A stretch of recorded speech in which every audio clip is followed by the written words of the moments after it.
začetkom tega dela, da smo imeli neznanka, predvsem v fazi napada, je danes bilo prav tako na igrišču.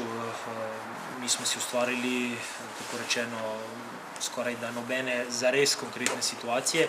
Morda smo celo v nekih momentih bili v prvem polčasu bolj nevarni, ko smo žogo ukradli, ker dejansko ne postavljamo obrambo, ko je to Rudar lepo, disciplinirano branil svoj gol. Je pri nas manjkalo zares idej in tukaj smo v tem trenutku zares malce omejeni. Zdaj, če v osnovi vzamemo rezultat, niti ni tako slab, ker tukaj si bo marsikdo zobe polomil, ampak je pa seveda dejstvo, da je en dejavnik nam šel na roko, izključitev nam bi morala pomagati, pa, kot sem dejal, fantom na polčasu nam bo težje v drugem polčasu si ustvarjati in je bilo dejansko tako.